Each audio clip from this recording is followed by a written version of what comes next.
Je voulais aussi évoquer avec vous ce qu'on appelle les stops, ou alors l'indice de lumination, IL, exposure value, EV, ou les diaphes.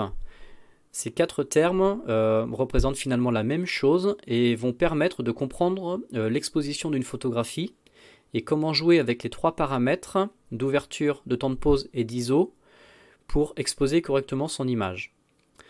Alors, je lis.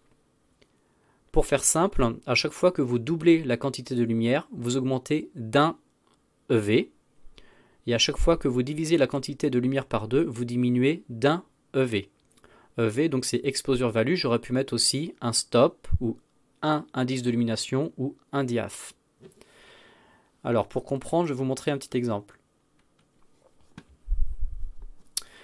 Donc, tout à l'heure, je vous parlais d'un outil de l'appareil photo qui permet de voir si la photographie est correctement exposée ou pas.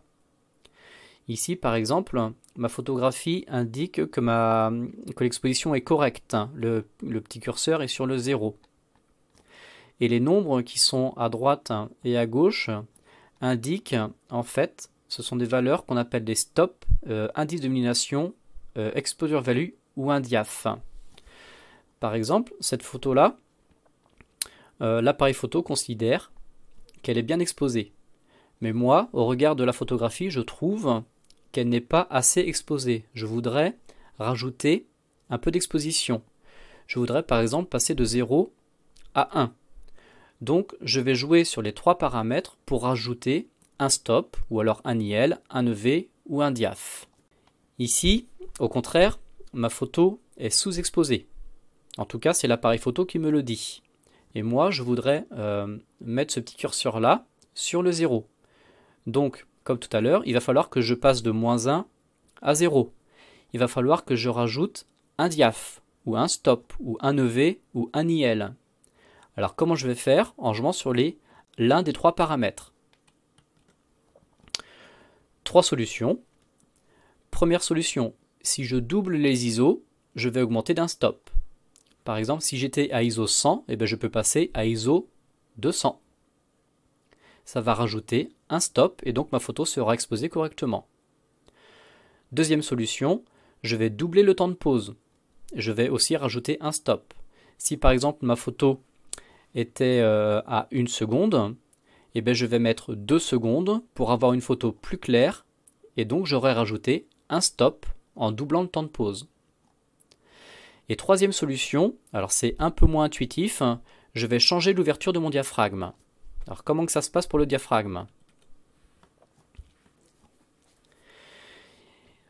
Pour le diaphragme, c'est un petit peu plus complexe. Il ne s'agit pas de passer d'une valeur à une autre.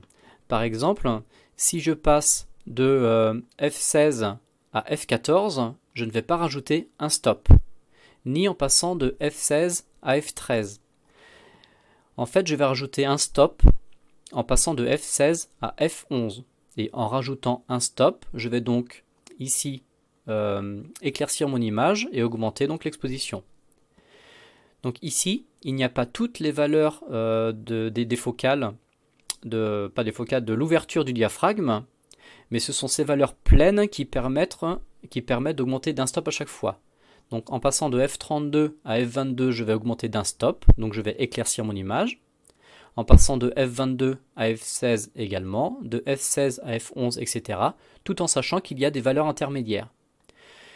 Et si par exemple j'étais à F2.8 et que je voulais assombrir mon image d'un stop, eh bien j'aurais ouvert mon diaphragme, je l'aurais fermé à F4.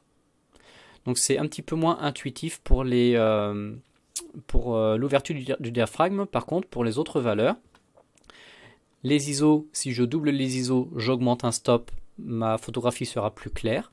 Si je double le temps de pause, j'augmente d'un stop, ma photographie sera également plus claire.